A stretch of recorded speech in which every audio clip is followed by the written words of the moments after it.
हमारे देश में बहुत से कानून, बहुत सी नीतियाँ बिना सिर पैर के लागू कर दी गई।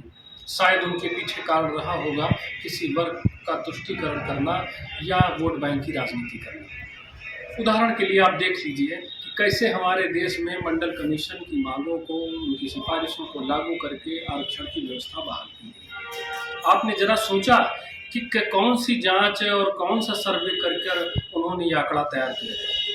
अगर आप पढ़ेंगे, इतिहास को देखेंगे तो सन 1931 के जनगणना के आंकड़ों को उठा करके ये पूरा खाका तैयार किया गया था। अब सवाल ये उठता है, सन 1931 से लेकर 1990 तक क्या समाज में किसी का आर्थिक सामाजिक उत्थान नहीं हुआ था? क्या उस समय कोई बदलाव नहीं आया था? क्या आप देख लीजिए 70 से 80 वर्ष का जो गैप रहा है, तो क्या उसको ध्यान में नहीं लिया जाएगा? मनमानी की जाएगी। दूसरा उदाहरण मैं आपके सामने प्रस्तुत करता हूँ। हमारे देश के संविधान में कहीं भी माइनॉरिटी की डिफिनीशन नहीं है। अल्पसंख्यकों की क्लियर कट डिफिनीशन ना होने से हम ये डिफाइन नहीं कर पा रहे हैं कि हमारे देश में कौन सी कम्युनिटी अल्पसंख्यक है। जैन अल्पसंख्यक हैं कि बुद्धिस्ट अल्पसंख्यक हैं कि यहाँ मुस्लिम कम्युनिटी अल्पसंख्यक है। ये इतनी विविधता वाले देश में जहाँ इतनी सारी डाइवर्सिटी है, वहाँ पर कोई पॉपुलेशन 25 से 30% पहुँच जाती है किसी कम्युनिटी की पॉपुलेशन, और ये माने कि हम अल्पसंख्यक हैं, तो क्या ये हास्यास्पद नहीं है, मजाक नहीं है अपने आप में? और जब क्लियर कट डिफिनीशन माइनॉरिटी की आपके संविधान में नहीं है, तो माइनॉरिटी कमीशन किस आधार पे आपने बना दिया?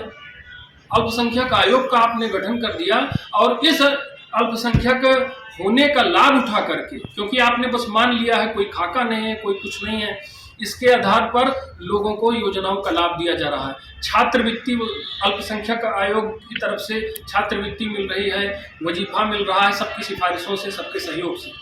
तो क्या ये विचार का विषय नहीं, चिंता का विषय नहीं है कि जिस चीज़ की डेफिनीशन नहीं तय है, जिस चीज़ की कैटेगरी नहीं निर्धारित है, उस पर आयोग बन गया है, उस पर मंत्रालय हो गया है और लोगों को लाभ पहुंचाने का काम किया जा रहा है, और जो वास्तविक उसके हकदार हैं, जिनको लाभ मिलना चाहिए, वो वंचित हैं।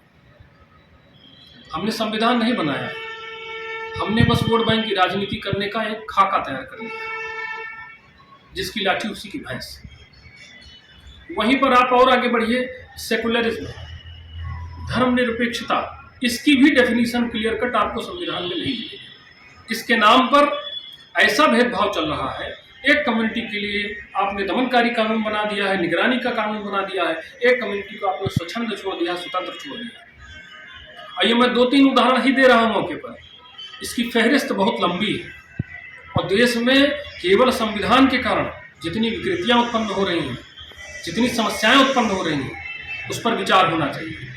हमारे यहाँ जात के आधार पर, धर्म के आधार पर, लिंग के आधार पर इस तरह का कोई कानून नहीं होना चाहिए। तभी हम समझेंगे कि हमने समतामूलक समाज की स्थापना की है। नहीं तो संविधान महज एक मजाक बनकर रह जाएगा, लोकतंत्र भीड़तंत्र बन जाएगा, और हम लोग जो समझते हैं कि हमने आज़ादी के बाद एक स्वतंत्र भारत का निर्माण किया है, सत्ता तो बदली, व्यवस्था नहीं बदली, चेहरा तो बदला, चरित्र नहीं बदला, सत्ता का केवल हस्तांतरण हुआ, आज़ादी अभी अधूरी है। विचार कीजिए।